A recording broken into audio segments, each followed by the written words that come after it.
Hello, everybody, and welcome to a new episode of MazzaOnRavens. I'm Evan Mazza here, talking all things Baltimore Ravens football. And next week is training camp. Today, all the rookies showed up for training camp today. Malachi Stark showed up early today. He was on the Lounge podcast for the Baltimore Ravens with Garrett Downing and Ryan Mink.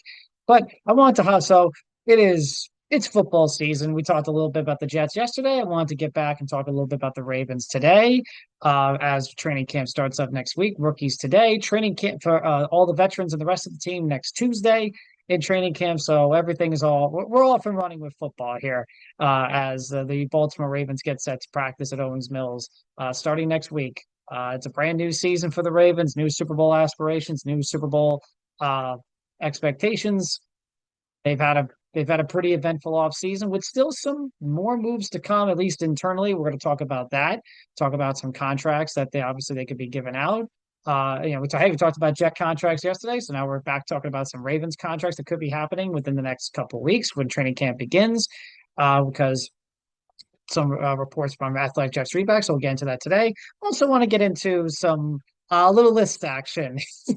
Wanted to get into some lists. Obviously, the big conversation around Ravens fans for the last few days, I would say, is the recent list by ESPN. They surveyed scouts and coaches and executives around the NFL, ranking every day. It's the list. It's a list that's still going on. It's every day where they release their rankings of the top 10 players at every position. Obviously, when they released the quarterback, a lot of Ravens fans had a lot to say about it. So we'll talk about that. I'll give you guys my opinion and my take on that. But we'll also talk about the other list that came out with other Ravens players. I just want to talk about that. The Ravens one of the Ravens draft picks was signed today. The Ravens draft class is now completely signed. We'll talk about who they signed today. But first, I just want to get into. Actually, there's some recent injury news with the Ravens, but obviously this one was not a surprise. We'll talk about that for a bit. Also, talk about the list and everything. So we'll start with that. Obviously, ESPN has been coming out with their scouts and surveys from NFL scouts and coaches, executives about where each player ranks, where everyone ranks, and look, the Ravens have been up there. So, but first, let's talk about linebacker. Let's talk about inside linebacker. I know we want to talk about the quarterback stuff, but we'll save the quarterback for a little bit later. But first, I want to start the rest of them. Let's start with the linebacker spots. So Roquan Smith, they ranked their top 10 off the executives, coaches, and scouts ranked their top 10 off-ball linebackers for 2025. Number one was Fred Warner. He's a great player. Highest ranking was number one. His last year's ranking, he was number one as well. Roquan Smith, his highest ranking, it was number one. Last year's ranking number two. So no change here for Roquan. He's number two. Roquan Smith to Jeff Fowler says to fully appreciate Smith is to look past the numbers. He's not the classic stat stuffer with modest production in the passing game, 4 pass deflections, 1 interception, and splash plays, 1 forced fumble, 1.5 sacks. But 4 of his 81 solo tackles were for a loss. But he's the type of player whom opponents and even fans inside the stadium or through the TV perceive as a true tone setter with blitz ability, leverage, and mental edge. Smith is coming off his second consecutive first-team All-Pro and has run a top percentage of 5.6. Tackles are at or behind the line of scrimmage on design runs, was second among all linebackers and the best among the top 10. An AFC executive said, Roquan isn't necessarily the most physically talented, but he's very productive in both phases. He's the catalyst for their defense in the middle of the field and a guy you have to account for in phases. When you factor all that plus the elite leadership he brings and attitude for their team, I think he deserves to be up there. One NFL defensive assistant said he believes Smith can elevate his game by improving his conditioning. 2 of Smith's votes were at number 10. That's very low for Roquan Smith. I don't know how you rank him at number 10, the middle linebackers. The assistant said, I think he needs to get in better shape. He looks a little sluggish at times. I don't know if Roquan Smith has ever looked sluggish to me. I've watched him really since his days in Chicago. Look, he is a classic throwback middle linebacker. He is a Ray Lewis, obviously. Of course, I'm going to say that, but still, really, from playing perspective, he is Ray Lewis. He is a Zach Thomas. He's a Brian Urlacher. He is a Junior Seau. He is let's see, a London Fletcher. Um, you know, and so on and so forth. You can just go through the middle linebackers just over the last 25 to 30 years. He's a throwback to that. He really is. I don't know if he looks sluggish. Um, I wouldn't say that's the right word. I think at times last year, I think the defense was just trying to get into rhythm and get into a groove because they just had a new defensive coordinator after Mike McDonald left for Seattle to become the head coach. Uh, and then Zachary Orr took over, and he's a very young defensive coordinator. He had to take over, and of course, Roquan's the leader of the defense. He's the guy in the middle, so he has to adjust to all that. He's the Mike linebacker. He's the one with the calling the plays. He has to. I think he adjusted to that, and I think throughout the beginning of the season, yeah, there was some struggles for the Ravens defense, but towards the end, they were the best defense in the NFL from week 10, week 11 to the final week of the season. Heck, even in the playoffs, they were pretty good. So I think I wouldn't say Roquan has ever really looked sluggish. He is your classic slugfest, attack the line of scrimmage, blitz, can be a good pass coverage guy, but stuff the run, silent to sideline middle linebacker. Again, this is just what I've seen from Roquan Smith. You know, obviously this is an executive or assistant coach. Let me just double check here. This is an assistant coach, so maybe the assistant sees a little differently. But and now I definitely disagree with two votes for Smith being number 10. That is a little ridiculous. Roquan Smith is, by all intents and purposes, the best middle linebacker in football, if not one of the best. So I wouldn't say he's number 10. That's a little off. But that's very low. You know, but definitely here from the AFCs, from this executive, not the most physically talented. I think he's pretty physically talented, but he's very productive in both phases. Callous for their defense in the middle of the field, and a guy you have to account for in phases. When you factor all that plus the elite leadership he brings, definitely leadership, an attitude for their team. I think he deserves to be up there. Definitely for his leadership. Definitely for his leadership. You know, his leadership is something the Ravens have truly lacked over the last couple of years. Just that again, every Ravens fan keeps saying it. He is a Ray Lewis. You know, he's a guy. He's a presence the Ravens haven't had in the middle of that defense, in the middle of their force, and in that locker room since really they had Ray Lewis there.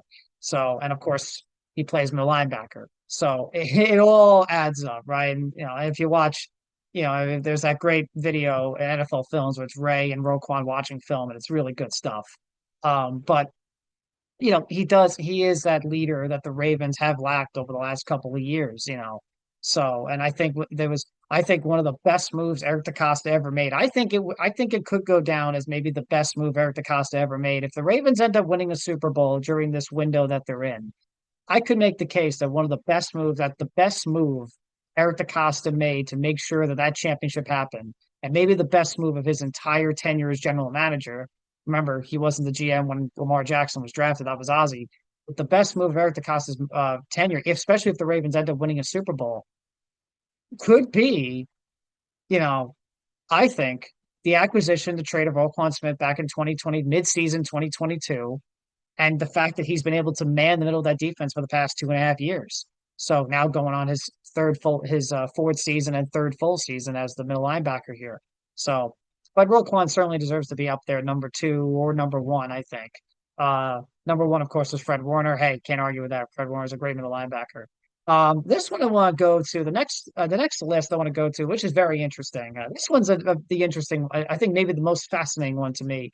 The top 10 tight ends for 2025. Now, of course, the Baltimore Ravens go into the 2025 season with a very fascinating case at tight end. Mark Andrews coming off a good season, didn't start off well for him, but he finished the season very strong in the regular season, obviously, and of course, in the postseason. But in terms of the regular season, he did still have a pretty strong, productive season after a slow start.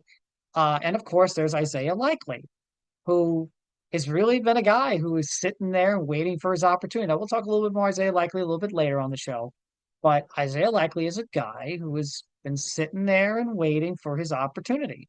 He's been sitting there waiting for his opportunity, waiting for his chance, because when you're sitting behind Mark Andrews, you're not gonna get many snaps. But when he has come in for Mark Andrews, when he's been injured, et cetera, or even just come in overall, Likely's been very productive. He's been very good and very productive. So now you have both guys coming in with contract years. Andrews obviously has been with the Ravens since 2018 when he was first drafted. Likely's been with the team, Likely's been with the team since 2022, sitting behind Andrews this whole time. So, so I think they enter this season with both as free agents, and they enter the season looking to see who are the it's I hate to say who the Ravens choose, but it is that it is that feeling of who will the Ravens kind of choose at the end of the season? What's going to happen to Mark? There is still that possibility that some people throw that Mark Andrews could still be traded. I doubt that, especially with training camp literally a week away. I don't think the Ravens will trade him, especially also again I mentioned the last I think the last Maz on Ravens show that Lamar, you heard Lamar's press conference talking about Andrews in minicamp. Lamar loves him. He wants him. And if that's going to be the case, and if he wants him, I think the Ravens will still have Andrews around for at least this season. But these two have a very interesting, these two are going to come in with both contract years looking for something to prove. Andrews wants to bounce back from the Bills playoff game and he wants another contract and likely wants a big contract extension too. And he wants a chance to prove himself and keep playing. But the league, scouts, executives, and everything still look at Andrews and Likely both as top 10 tight ends. Now we'll go to the first one I think is interesting. Isaiah Likely. He was ranked number 8. Likely's highest ranking was number 5, which is very interesting. The fact that his highest ranking as a top 5 tight end speaks a lot to what other teams see in his talent. This is Jeremy Fowler. Cranking the top 8 as a tight end too is an impressive feat for Likely, but his profile in Baltimore is growing. He averaged 8.2 yards per target, ranking high within this tight end pool. His 4.3 yards of separation per route also is among the best for his position. An NFL coach said he's a matchup guy, very loose, can separate, big catch radius. He could catch the football, he really can. Pretty diverse route tree. Likely had 13 red zone targets, the most for any NFL tight end who isn't the primary starter. He turned those targets into 8 catches for 56 yards and 5 touchdowns. Yeah, look, people see his talent, and the Ravens see his talent too. Then we get to Mark Andrews, who was ranked number 6. You could argue that's low. You could argue that's just too right, but his highest ranking was number 3. His ranking last year was number 3. Jeremy Fowler says Andrews held up in the voting despite decline in yards and catches per game compared to previous years, and that was also because of a slow start. But he was highly efficient when Jackson looked this way. Andrews produced a 140.9 passer rating for his quarterback on 55 catches for 673 yards, 11 touchdowns, and 1 interception. The crucial end zone drop on a game-tying 2-point attempt late in the divisional round loss to Buffalo is unfortunate, but doesn't define his game. No, it doesn't. Elite instincts. This is from an NFL coordinator. Andrews has elite instincts, a QB's best friend. Yeah. Dominate the middle of the field, understands zone and man-to-man better than anyone outside of Travis Kelce. Baltimore's a totally different team without him. Bummer about the playoff game thing because this guy is a total G. Yeah. Look. Yeah. The playoffs obviously is what's going to have everyone in the back of their minds when they watch Andrews. I'm sure the first time he drops a pass, that's all everyone's going to talk about. But the reality is, Eric Andrews is still one of the best tight ends in football. Now he is number 6 here. The scouts and executives and coaches put him at number 6, so he's below the likes of Travis Kelce, who's actually 5 on this list. Travis Kelce, so that's a drop off for him. Trey McBride, Sam Laporta, George Kittle, and the new number 1 tight end heading into this season, according to this list, is Brock Bowers. Obviously, Brock Bowers was a rookie. Is that pretty high for a rookie? Maybe. That probably is a little too high for Brock Bowers, but I guess I understand. He's coming off an historic rookie season with multiple different quarterbacks that the Raiders had last year, so I can understand why they're jumping it a little bit here with him, and I get that. We do that a lot here in sports. We jump it whenever we see a rookie light the league on fire. So I can understand, light the league out, and be great. So I can understand.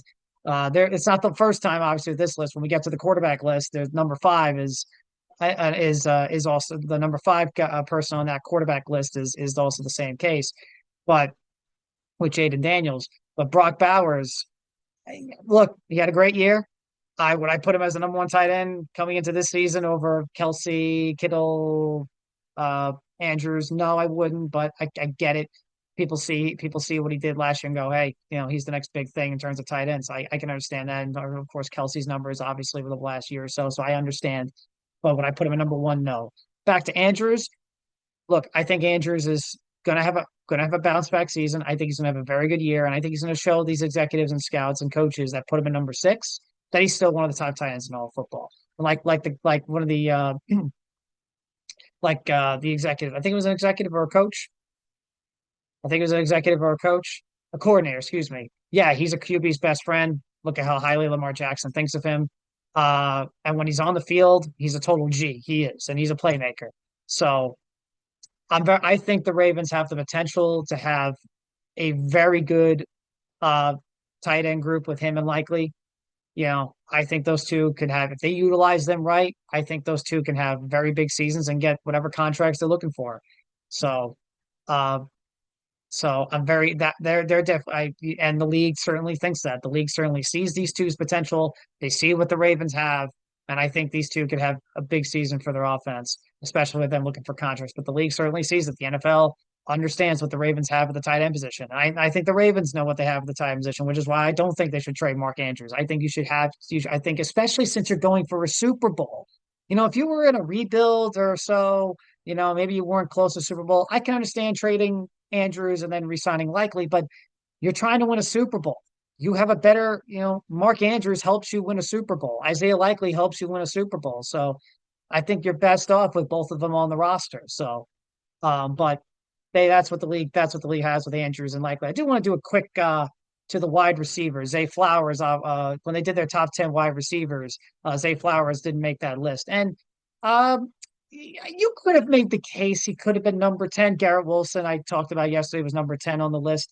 You could have made the case for Zay Flowers, but he's certainly right now in that 11, 12-ish range, 13 range. I don't think he's better than Garrett Wilson. I don't think he's better than Terry McLaurin, but you could certainly make the case Zay Flowers could have been number 10, but I'm okay with him not being on the list, at least for now. If Zay Flowers comes out next year or this season and has another big season, 1,000 yards or so, I think he could certainly hit the top 10. I certainly think he can, but there's a lot of great wide receivers, but I have no problem. But I think Zay Flowers, give it another season, I think he could certainly has a chance to make the top 10. But he's certainly a receiver to look out for. He's only entering his third season, so I think I'm okay with Zay Flowers not being in that list.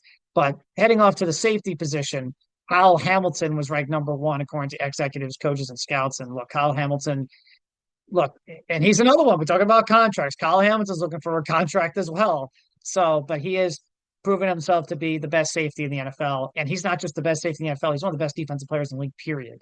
So we talk about Roquan with Ray Lewis, Kyle Hamilton, Ed Reed. The Ravens haven't had a safety like him, literally, since Ed Reed left after 2012. Go through the safeties. At least the Ravens had some decent linebackers after Ray Lewis, C.J. Mosley, Darryl Smith, Zach Orr. C.J. I already said Mosley, but at least they had a couple of guys. But until they finally traded for Roquan. But safety after Ed Reed, it was a carousel. Matt Elam, Arthur Brown, Terrence Brooks, Terrence Brooks, Will Hill, Eric Weddle, Tony Jefferson. You can go through it. There's a lot until they landed on Kyle Hamilton, and now they drafted Malachi Starks to team up with him next to him. But you know, you know, but now they have Kyle Hamilton, whom they drafted in 2022, and he's been a terrific player.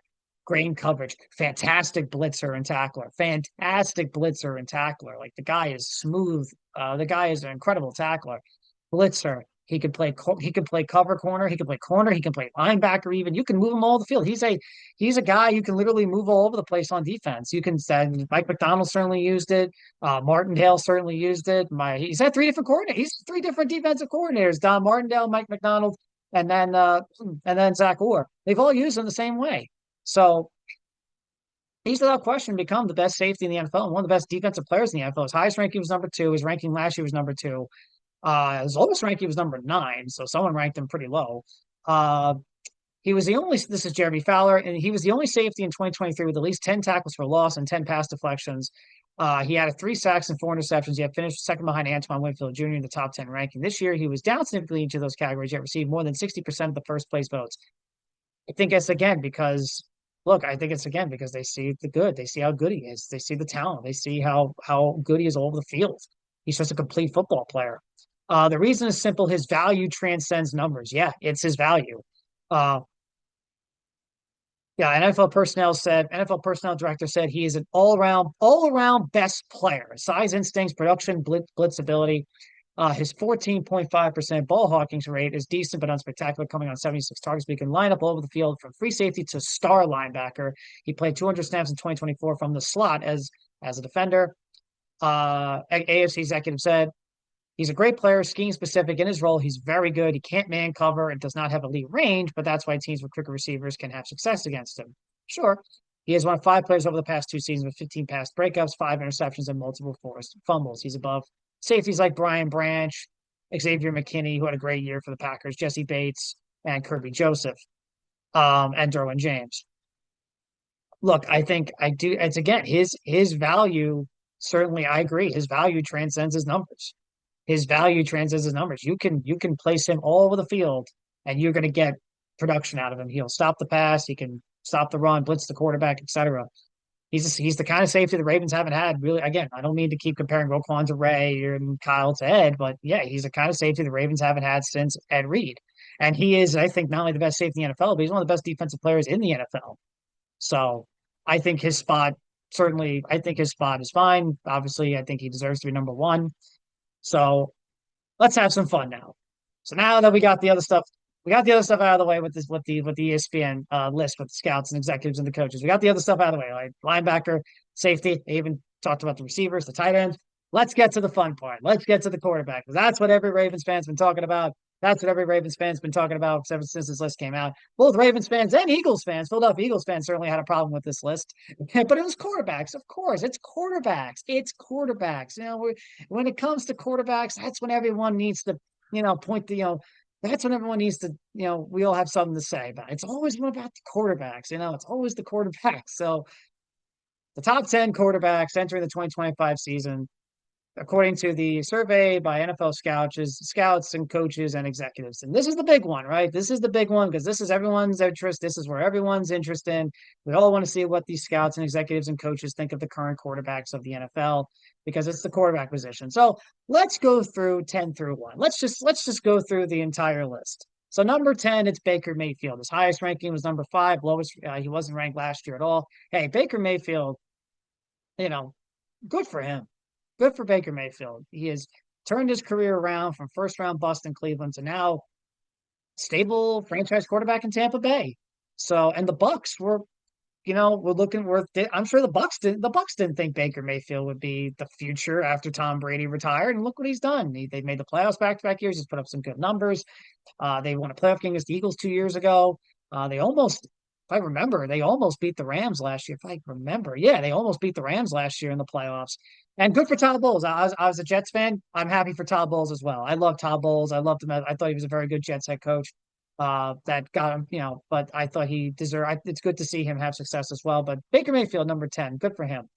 Number 9 on the list is, I believe, Jalen Hurts. This is the one where Eagle fans obviously had a problem with. The Eagle fans didn't like, obviously, saw Jalen number 9, a guy who's made the playoffs the last few years in a row, 2021 to 2024. He's made two Super Bowls in the last 3 years. He's won a Super Bowl, one Super Bowl MVP. He's outplayed Mahomes in both Super Bowls. He really should have won both Super Bowls. I can understand Eagles fans' frustration with it. I can understand where Eagles fans are a little frustrated there. Why is Jalen Hurts number 9? I do think that's a little low for Jalen Hurts. I think he's a damn good quarterback, but I think, coming from a Ravens fan, I think it's kind of the Joe Flacco effect. I know maybe some Eagle fans might not want to hear that, but I think it's kind of the Joe Flacco effect, right? In Flacco's prime, when he was with the Ravens, he put up good numbers in the regular season, but not anything, great. He never threw 30 touchdowns as the Ravens' greatest. Highest touchdown pass in total was 27 in 2014.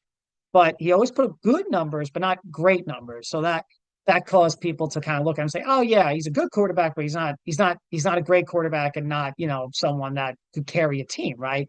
Even though they prove time in and time out, right, that they can carry a team. You know, you know, Joe Flacco proved he could get a team to a Super Bowl. Heck, he did it the year before with the drop pass to Lee Evans. All Lee Evans had to do was catch the football, and they're in the Super Bowl. So Flacco proved even before the Super Bowl that he could do it, that he can carry the Ravens to the Super Bowl. He proved it. If Lee Evans caught the ball, they're in the Super Bowl. Um, you know, and Jalen Hurts, again, despite not having great numbers, although he was second in the MVP voting just a couple of years ago, in 2022, but he proved a couple of years before the Super Bowl that he can lead a team to a Super Bowl and carry Super Bowl. He got them to the Super Bowl, and he outplayed Mahomes, just like Flacco outplayed Brady in the AFC Championship game in 2011. But he ended up losing. So I do think it's kind of the Joe Flacco effect, right?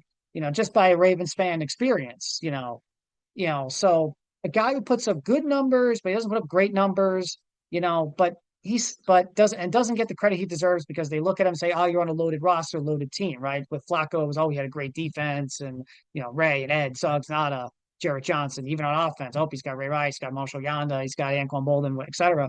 You know, and with Jalen Hurts, it's, well, he's got a great front on defense, or he's got Saquon Barkley now, he's got Devontae Smith, he's got AJ Brown, et cetera, et cetera. So it's almost like the talent kind of works against them, but they're still pretty good quarterbacks, in a sense. So do I think Hurts being number 9 is a little bit low? Yeah, but I do think, I know why he is. I know why scouts and executives probably placed him as low. His highest ranking was number 6. So to continue the list, number 8, Jared Goff. Number 7, Justin Herbert. Number 6, Matthew Stafford. Number 5, Jaden Daniels as a rookie. His highest ranking was 5, lowest ranking was 10. Jaden Daniels, the rookie quarterback, is listed by scouts, by these list of scouts, executives, and coaches as a top 5 quarterback. Look, I know what. Look, Jaden Daniels is special. What he did with the Commanders last year was incredible. He deserves all the credit in the world for it. Got to the NFC title game. They won 2 playoff games. Oh, you know what? They beat Tampa. Yeah, that was the team Tampa faced. That was the team Tampa faced. They beat Tampa. They obviously upset the Lions, and Detroit blew them out. Got to the NFC title game in Philadelphia. Was playing pretty competitively with the Eagles for a bit until the Eagles eventually won that game. But it's the same thing with Andrew Luck after 2012. You saw him after one season, said top 5 quarterback. Yep, top 5 quarterback. I reminded also Josh Freeman, not saying Jaden Daniels is Josh Freeman, but Josh Freeman had a great year in 2010. People saw him as a top 10 quarterback. Robert Griffin III, after his rookie season, people looked at him as a top 10 quarterback. I don't like to go to, you know, I don't like to crown a quarterback or any player who does, top 5 or so, top 10 even after a rookie season. A lot of people did that with CJ Stroud last year after CJ Stroud had the same season Jaden Daniels kind of had in terms of statistics and stats, you know, but and people called him a top 10, top 5 quarterback. And now people look at CJ Stroud and go, "Oh yeah, he had a good year last year, but he kind of took a step back." Of course he took a step back. It was his second year, sophomore year, and he was never going to duplicate the rookie season he had because it was just too good. And also, teams have an offseason of film on him. I think it's going to be kind of the same thing with Jaden Daniels. Teams are going to have full film on him. This is the NFL, man. Full film on him. They're gonna practice against him, coach and scout and whatever, and see what his tendencies were, what he did right, what he did wrong, and how they could beat him. They have a full season now of film and tape they can look at. So I think I'm not saying that the Commanders won't make the playoffs. They certainly have a talented roster. Yesterday, they just signed Von Miller, so now they're even better, I think. I do think they're going to get the Terry McLaurin contract thing settled, and they'll get an extension done with him. They should. He's been so good for them for years, even before Jaden Daniels got there. But I'm not, if you want to put Jaden Daniels as a top 10, maybe even 11, 12, I'd be okay with that. I'm not ready to put him in top 5. I'm not, it's too soon, way too soon. It's like why I wasn't ready to put Brock Bowers at number 1. I think it's just in terms of the tight end list. I think it's way too soon, but I know, again, we like to crown rookies after one season, especially in the National Football League, so I get why, and they see the talent. Look, the Giants, if you watch the Giants in season Hard Knocks last year, or off season, excuse me, and watch that footage of Brian Dable and the rest of them, during the Sky and Combine talking to Jaden Daniels. They loved him. They adored him. They loved him. They would have drafted him if they were in position if they had a draft pick to pick him. But obviously they were too. I think they were 8 or 9 in the draft in 2024, so they couldn't pick any of the quarterbacks. They tried to trade up for Drake May, but the Patriots obviously were gonna pick him. But they love Jaden Daniels. If they were at 2, 3, wherever the Commanders were, they would have drafted Jaden Daniels. They loved him. Dable loved him. So I think the rest of the league loves him. I think Daniels is certainly the toast of the league coming into this season. There's a lot of high expectations for the Commanders coming into this season. So that's why, because of the high expectations for the Commanders, because of the high expectations for Daniels, I am gonna be a little bit, I'll be watching them to see because again, I'm not I don't want to put too much high expectations on them. At the end of the day, it's still a young team, young quarterback, second year, tough division. I think the Eagles, of course, are going to win the division. Cowboys, I think, will have a bounce back season. So I'm not ready to put Daniels as a top five quarterback yet. So, but I get it. I understand the hype. I understand the hype. There's a lot of hype on him. Now we get to the top four. Why I'm talking about this. Lamar Jackson. Lamar Jackson is number four, and that caused a lot of Ravens fans to this is what Ravens fans have the problem with. Why Lamar is number four? Why was Lamar number four? So let's see who's number three. Number three is his AFC North contemporary, Joe Burrow. I think that's probably I think that's the biggest reason why a lot of Ravens fans didn't like this list because he was below Joe Burrow. Number two, Josh Allen, the MVP, of course. Number one, to no surprise, is Pat Mahomes. Mahomes' lowest ranking was number four, so I think and they kind of go in the description here in Mahomes' thing that Mahomes, yeah, that teams are looking. I think there are scouts and executives and coaches that are giving Mahomes the benefit of the doubt, but they do look at his last 2 years and go, yeah, good, but not certainly what we've seen from Mahomes from 2018 to 2022. But I also think the coaches and executives and scouts also see, well, Mahomes doesn't have the best wide receiving core. His offensive line's been a bit of a flux, not really much of a running game, and yet he's still taking those teams to AFC Championship games and Super Bowls and won a Super Bowl. So that's how I look at it, especially. But to Lamar Jackson, he's number four. And look, everyone, when you list the top four quarterbacks in the National Football League over the past 3 years or so, there's the top four. There's Mahomes, there's Allen, there's Burrow, and there's Jackson. I have it as this. Pat Mahomes is number one. He's number one. He's number one. And then 2, 3, 4 is whoever. If you want to do Mahomes, Lamar, Allen, Burrow, cool. If you want to do Mahomes, Lamar, Burrow, Lamar, Allen, whatever. 2, 3, 4, go right ahead, list. Go right ahead and list whoever you want. To me, Pat Mahomes is still number one. Patrick Mahomes is still the best quarterback in the NFL.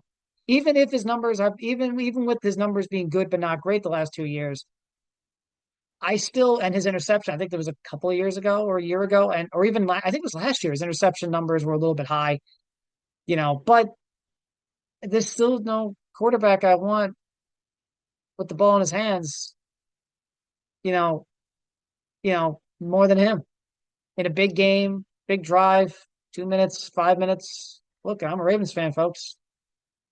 There's no other there's no other quarterback I want in that situation. 2 minutes, 5 minutes, fourth quarter, big game, championship game, whatever. More than Pat Mahomes. Why? Because since 2018, that's what he's been doing. 6 straight conference championship games. The man has not been to a playoff game that wasn't the conference championship game, at least. Okay? He has not lost a wild card game. He has not lost a divisional playoff game. He is literally this man's season has been either at the conference championship game or the Super Bowl. 6 straight conference title games, 5 Super Bowl appearances, 3 Super Bowl wins, and 3 Super Bowl MVPs with 2 MVPs also to boot, with 2 NFL MVPs. There's still no quarterback I want with the ball in his hands in those situations more than him, in those kind of games and that kind of atmosphere more than him.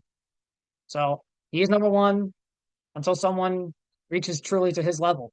So, but Lamar at number four. I think I would put him over Burrow. I would put Allen at two. I think Allen has been an incredible quarterback, and I think what he does for the Bills. I mean, Lamar is a great runner. He is, and he's the best dual quarterback in the NFL history. But Josh Allen is the Bills' running game. He has been really until James Cook came along. But even with James Cook, they still get most of their rushing yards with Josh Allen. So Allen is like the guy that passes and runs the ball for them. He's their guy. At least Lamar's had a Gus Edwards, a J.K. Dobbins, a Derrick Henry now. At least he's a Mark Ingram. At least he's had those. At least Lamar's had those guys running the football for him. Josh Allen really hasn't until he finally had James Cook. But even with James Cook, Josh Allen still running the football. More production comes from Allen running the football than anything. So at least for the Buffalo Bills, I would still put Allen. And plus, I have to, again, it's the postseason too. Josh Allen has been a much better postseason quarterback than Lamar Jackson. That's just look at the stats. I'm sorry. You know, Josh Allen has just been a much better postseason quarterback than Lamar. Look at the stats. Look at the record. Look at the stats of the record. Heck, Josh Allen has come a lot closer, has come pretty close a couple of times for beating Mahomes. He just hasn't been able to get that one play, whether it was on defense or even on offense. Last year it was on offense, the fourth down. You know, I would put Allen at two. Burrow, Jackson's where you want to go. If you want to put Burrow over Allen, Lamar, fine. If you want to put Lamar over Burrow, fine. I think I put Lamar over Burrow because Lamar has a 7-1 against Burrow, but a lot of that also because the Bengals defense is terrible. So there is, the Bengals defense is awful. So I think that's why I think I know why the scouts, executives, and coaches put Burrow over Lamar because they look at Burrow and go, all right, this dude threw 40 touchdowns last year. He threw for over 4,000. He threw for however many yards, led the league in passing yards, touchdowns, all that stuff. He put up all these offensively great numbers, offensive great statistics, but they didn't make the postseason because the defense couldn't stop anybody, and they had 4 games where the offense scored 30 or more points, 2 of them against the Ravens, and the defense couldn't, but they lost because the defense couldn't stop them. And again, 2 of them were against the Ravens because Lamar had a great offense and Lamar was putting up great numbers and Lamar had an MVP caliber season last year. So I understand why the league put him at number 4. Do I think but am I upset about it? No. No. Lamar Jackson is the 4th best quarterback in the National Football League out of 32. That's how scouts and executives and coaches see him. Remember, this is the same, I'm sure some of them are, the same coaches, scouts, and executives that saw him and said, project guy, he's not a great thrower of the football, and yet here these same guys are, that was during the 2018 draft, and here they are saying, hey, he's the 4th best quarterback in the National Football League. Like, the dude's the elite. He's an elite quarterback. Like I guess I'm taking it a little bit differently than a lot of other Ravens fans. I look at it and go, okay, that's pretty cool. He was ranked the 4th best quarterback in the National Football League. The NFL sees him as the 4th best, but it's the fact that he was ranked 4th, for that a lot of people seem to not like, especially because he was ranked behind Burrow. I think that's another one. The fact that he was ranked the 2nd best quarterback of his division. Do I agree with that? No. I think he is the best quarterback in the division, but it's close. The gap between Lamar and Burrow is not big. It ain't a big gap. It's not a big gap. I don't think between Lamar and Burrow. I don't think it's a big gap. They're both incredibly talented quarterbacks. Look, these are 4 incredibly talented quarterbacks. This is a Brady Manning, Ben Peyton, Brady Manning, Ben Rivers, Breeze Rodgers kind of thing that we had just several years ago. This is that kind of thing. This is that version of this generation's current version of it. Lamar, I think look, do I think Lamar is the best quarterback in the National Football League? Like some people say, no, don't, because Patrick Mahomes is Patrick Mahomes, guys. It's Patrick Mahomes. If I were to start a franchise, would I pick? And Lamar Jackson was there, would I pick him? Of course I would. Of course I would. Let's go through what they said about him, shall we? Enough of my voice. Let's go about what some of the scouts and executives said about Lamar Jackson. Here we go. So an NFL coach, a 10-to-1 touchdown interception ratio, winning percentage is insane. And he's a leading rusher on any team he's on. He's one of a kind. Yeah, he's one of a kind. Best space runner in the National Football League. Yeah, and he's such a good passer now. That's what a defensive coordinator said. He probably doesn't get enough credit for how he's improved there. I think he had to grow up as a passer. Veteran NFL personnel man said he was always more athletic than everyone else, so why not run? But he had to stay in the pocket a little bit more to prolong his career, and he's doing that increasingly well. Look, what did I look? That's exactly what I said to begin. That's exactly what I said. Teams did not see him when he came into the draft and said, because again, he had a 55 or so completion percentage coming in, I think his last season in college. So they looked at him and said, all right, he needs a lot of work throwing the football. But over the past 7 years, especially the last 2. Look, we tend to forget Lamar kind of was so-so in 2020, before he got hot in 2020 in December. Then he struggled a lot in 2021, struggled a lot in 2022, and then the injuries happened. 2023 was kind of up and down the first couple of months, and then he really got going late November, and he won the MVP pretty much from there. But so, and then last year he was incredible. Didn't win the MVP, but he was incredible last year. So what we've seen from him over the past year or two, yeah, you've truly, I think, seen him grow as a passer and especially grown in the pocket because the guy makes incredible throws. There are some throws he makes that you go, oh wow, how'd you do that? And that's just staying in the pocket. We could talk about all the plays he makes outside the pocket all we want, but that's just from in the pocket. Some of the throws he makes, some of the throws he made last year are incredible. And I think I think one of the touchdown passes he threw against the Steelers in the postseason was pretty incredible. I'm trying to remember which one, but so don't get me wrong, folks, because this is what I saw a lot from as the reaction to this was the league is still disrespecting him. The league still disrespects him. The league is disrespecting.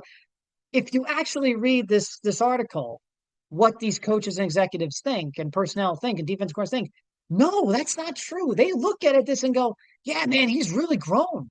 He's really become an incredible quarterback, and he's a one of a kind player. It's just so I don't. So if you actually read the article, I don't think it's the league disrespecting him. It's the league looking at him, acknowledging him, and saying, "Yeah, this guy is an amazing talent. This guy is an amazing talent, and he's truly grown," which he has. I don't think it's a bad thing to acknowledge that. Yeah, he's grown. Lamar Jackson will tell you in his rookie season, or at least, excuse me, he said, I remember in training camp 2019. So this is before he won MVP. He said he didn't think he played well in his rookie season. And look, as well as he did, 6-1, offense changed, and he did a good job that year. Yeah, as a passer, there was certainly a lot of work to be done after his rookie season. Lamar acknowledged that in training camp in 2019, and in the years since, in the years since, excuse me, he's grown into one of the most prolific passers in the National Football League, with including the fact that he's maybe the best runner in the entire National Football League. So I think him being ranked fourth, I don't think it should be looked at as an insult. I mean, he's ranked the fourth best quarterback out of 32. I mean, fourth best out of 32. Is that a bad thing? No, it's not. People want to say he's the best. The huge Ravens fans or even big Lamar fans want to say he's number one, right? He's number one or number two. Look, as long as Mahomes is around, he's number one. Like I said, until someone catches Mahomes' level, of greatness, which is AFC championships, Super Bowls, etc., Mahomes is number one. So that's just how you have to go about it. And like I said, Allen's been much better in the postseason than Jackson, and Joe Burrow got to a Super Bowl a few years ago, and he's put up great numbers with a bad defense. If Burrow just had an average defense last year, the Bengals are in the playoffs. So I understand, and I do think the playoffs also is what scouts and coaches and personnel. They didn't say it in the article, but I do think the playoffs are a reason why he may be the fourth one. Yeah. And look, he's got to get better in the playoffs. He does. Look, he's played better in his last couple of playoff games. Great in the second half against Buffalo. Very good against Pittsburgh last year in the wild card game. Very good against Houston a year ago. But there was the first half against the Bills. There was the AFC Championship 2 years ago. Of course, the 2020 Buffalo, 2019 Tennessee, 2018 the Chargers. Even in 2020 against the Titans, his game wasn't. He was fine. He had the big touchdown run, which obviously was the key was the key play for that game. I think that big touchdown run. But overall, as a game, he was okay in that game. It wasn't great, but he was okay. When they beat Tennessee in 2020, but he's had a lot of turnovers. He's had inconsistencies and struggles compared to the other three. Allen, who's been very good. Burrow, who just recently went to a Super Bowl a couple of years ago, and he's been pretty good in the postseason. Of course, Mahomes is Mahomes in the postseason. Mahomes is essentially Tom Brady in the postseason. He's that good. So I do think it's the postseason that holds a lot of scouts and executives and coaches back from him being higher than four. when it comes to that big four of quarterbacks. But do I think it's horrible? Oh my gosh, it's an insult that he was number four. No, he's ranked the fourth best quarterback in the National Football League, and the league acknowledges that he has grown into maybe the most talented quarterback we've ever seen and one of the most prolific passers that the game has right now. And as accurate of a thrower, he has grown as a thrower and he's as accurate as a thrower in the league. They have acknowledged that. The league does. I don't let's not say the league disrespected him. Let's not say the league hasn't learned anything from 2018 in the draft process. If you read the article and read it, read what they've said. They say, look, he's completely grown. He has grown as a passer and he has become one of the elites. So I think being number four is perfectly fine. What was his highest ranking? Two? What was his highest ranking? Two? His highest rank. Oh, I'm sorry. His highest ranking was number one. So his lowest ranking was number six, which some people had a problem with. And yeah, I wouldn't put him in number six. So yeah, I disagree with that one. So his highest ranking being number six, I disagree with that one. I don't think he's number six. So I disagree with that. But his highest ranking by one of these guys is number one. His highest ranking on this survey or on this list from these executives and coaches and scouts was number one. So someone said, despite him not winning MVP last year, despite him not going to a Super Bowl and not going to a championship game, despite that, someone looked at him and said, best quarterback in the NFL. Someone looked at him and said, he's the best quarterback in the NFL. So again, I don't see the disrespect and the hate and they still don't like him, whatever. I don't see that. I see an NFL that acknowledges what he has become. One of the most prolific quarterbacks in the National Football League. So, and one of the best that the league has to offer. So if he was like, if we go through the list, if he was below Jaden Daniels, I'd be like, all right, well, if he was below Jared Goff or Justin Herbert, I'd be like, all right, okay, and I like Herbert and Goff, I'd be like, all right. I was like, okay, that's a little, I was like, okay, I'd be like, all right, but he's not. He's number four. But highest ranking was number one.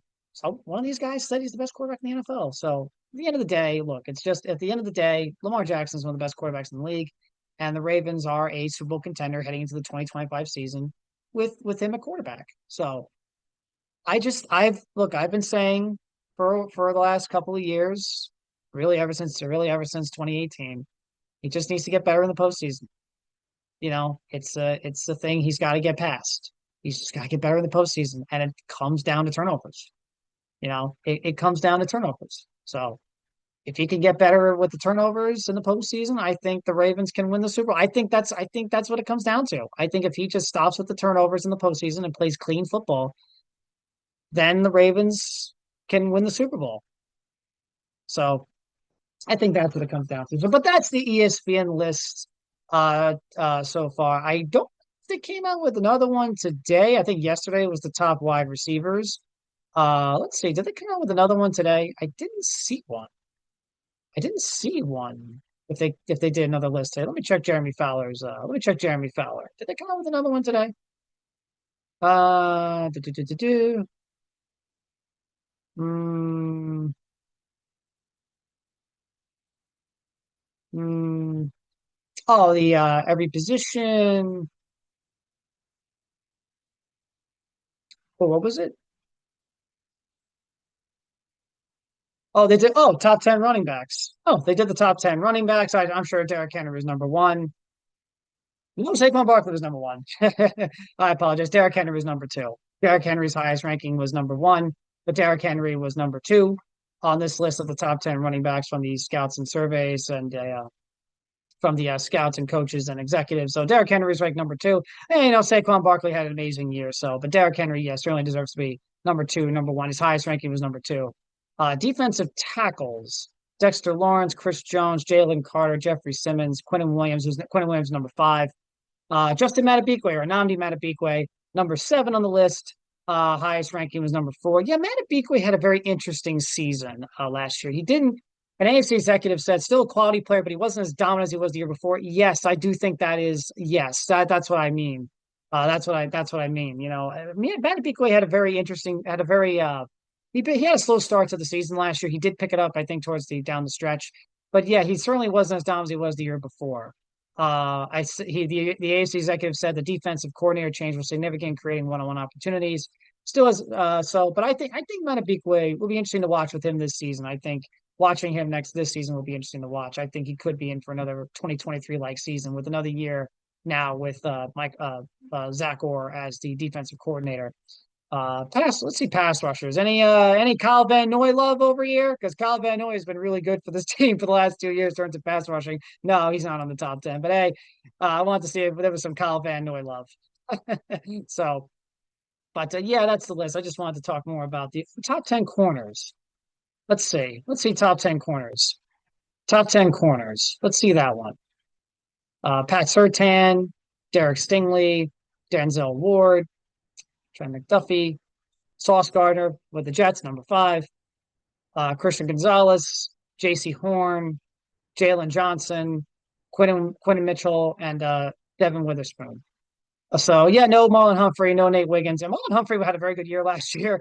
I would have thought Marlon Humphrey would have got at least some love in that list, but because Marlon Humphrey really had a very nice bounce back season last year. So, but no, he's not in the top 10. But I wanted to talk. Obviously, I wanted to talk about the quarterback aspect of that one. So, but going on, we got to talk about the contracts now. Talked about the contracts that the Ravens will be heading to training camp with. They signed Derrick Henry to an extension. They restructured Marlon Humphrey's contract. They signed Rashad Bateman to a contract extension. But there's still contracts they have to give out as training camp begins next Tuesday. Kyle Hamilton, Tyler Lindenbaum, Isaiah Likely, of course. We talked about that. Isaiah Likely is a guy the reports are that they want to pay him. And of course, there's Lamar Jackson. He's under contract through 2027. His cap is scheduled to rise from 43.5 million in 2025 to 74.5 for 2026 and 2027. Ravens insider from The Athletic, Jeff Zrebiak, said it would be in his article about the 12 biggest storylines heading into camp for the Ravens. He said it would be nearly impossible to keep the majority of that core of the team if Lamar isn't extended before the new league year in 2026 and to lower his upcoming cap number. He also said Baltimore figures to make a push to extend Isaiah Likely, Tyler Lindenbaum, and Kyle Hamilton. So, yeah, those are certainly the names. Those are all the names to look out for contract extensions. I don't know if they're going to get all of it done. Like I said in the last show or two that I think Linderbaum is 50-50. We'll see. There was a report a few weeks ago that they want to get a deal done with Likely, and they see him as the feature tight end in the future. So I think the Likely contract is definitely a thing they're going to try to get done in training camp. So we'll see so Likely is the one I would look for as training camp begins.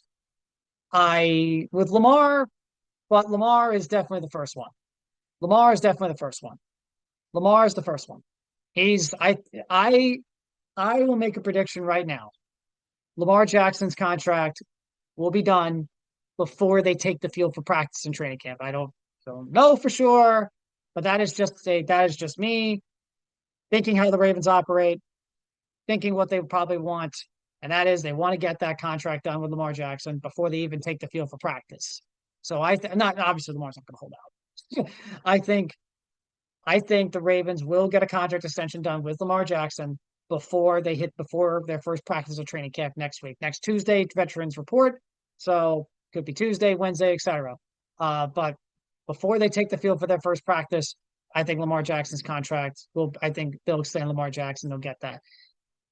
Likely, I think, will be the next one because I think they want to get that. I think they want to make it clear to Likely, you're the guy, you're the franchise tag going forward.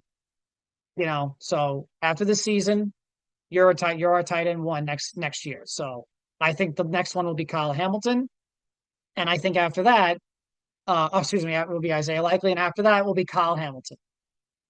Core defensive player, core safety, one of the best defense players in the league, core player on this team that they drafted a few years ago. I think Hamilton is a guy that they're going to want to extend.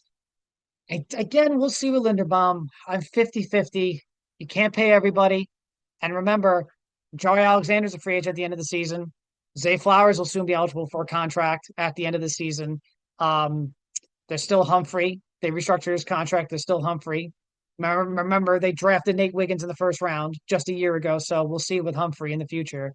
Um, Derrick Henry, they did just extend him, but you never know. Maybe Derrick Henry has the season this year where we do see him kind of, not maybe, maybe this is the season where Henry, you know, finally hits the running back, wall, I guess you want to call it. But they did extend him, so they obviously trust Henry will still have a very dominant productive year. I truly believe that as well, that Henry will still have a dominant productive season in 2025 because he's Derrick Henry. He's because he's Derrick Henry, you know. But so there is certain, so there is, you have to hope they paid Ronnie Stanley and extended Ronnie Stanley. You got to hope he stays healthy. But there is still some, so you can't pay everybody. Um, but I just by feeling the Ravens and understanding who they are, obviously they want to get the Jackson contract extended. They want to get likely extended, especially with Andrews being a free agent at the end of the season. And with Kyle Hamilton, of course, core defensive player. The Ravens always pay their big core defensive players. Um, so Linderbaum, I think we'll see. I'm still at a we'll see with Linderbaum. I'm not sure if they're going to pay him. I'm not sure if they're going to get his extension done. So we'll see with him. We'll see with Linderbaum. But speaking of contracts, the Ravens did pay Mike Green today, their second round draft pick pass rusher that they have high expectations for. As he's right there with Kyle Van Noy and Odafe Owe in the depth chart, on the in the pass rush department, the outside linebackers. So they like him a lot. They draft him high in the second round. Certainly a first round talent that was right there in the second round. So they got his rookie contract done before training camp begins, as the rookies reported today. So that's all the rookie draft class. Rookie draft class is all set as the rookies report to training camp today. So there was another injury news. Emory Jones, our offensive tackle. The Ravens obviously have some offensive line things they got to think of. They got to look at. He is on the NFI list. He's coming off shoulder surgery. They don't know if he's going to be if he's going to be ready for the start of the regular season. He's their third round pick this season. Um, they put Darius Washington on the active pup list. He tore his Achilles this offseason. Um, yeah, Emory Jones starts camp on the NFI list as he rehabs from shoulder surgery. John Harbaugh said last month that he would be ready for the start of camp. The question, of course, is whether he'll be ready for the start of the season. But obviously, the offensive line, Daniel Falale is the right guard. Emory Jones could be in competition with Falale at right guard, but obviously, right now he's recovering from shoulder surgery. So there's Andrew Voorhees, the left guard. Roger Rosengarten is at the right tackle spot. So they need to figure out their left guard spot and their right guard spot next to the Linderbaum, Stanley, and Rosengarten as they head into training camp. Emory Jones, I'm sure the Ravens want him to be a factor in that, but he's still recovering from the shoulder surgery, so we'll see if he's able to get the training camp this year for the Ravens and competing for one of the two offensive line spots at guard. So, but yeah, I just want to hop in. I wanted to get into that just to get back into the we're talking Ravens with training camp coming up next week. So we will be back today. I'm going to look for a new video for today for Mazza Mets. I want to just recap. Like I said, just want to recap and talk about David Wright's documentary. That'll air tonight on SNY. It seems to be really good. So I'd certainly look forward to that. So, and then over the weekend, obviously I want to try to get tomorrow will be Mazza on Mets again. We will preview the Mets second half of the season and talk about David Wright as the Mets retire David Wright's number on Saturday. And over the weekend, I want to see if I can I want to see if we can talk a little wrestling. So, but that will be it today for a MazzaOnRavens podcast. Thank you guys so much for listening. Thank you guys so much for tuning into MazzaOnRavens. I greatly appreciate it. Please give it a like, share, and subscribe. We will see you next week for more MazzaOnRavens and MazzaOnJets next week as training camp is here. Training camp begins for the entire National Football League as the 2025 season is fastly approaching. So thank you all guys for tuning and listening. Have yourselves a great day. I'm Evan Mazza, and let's go Ravens.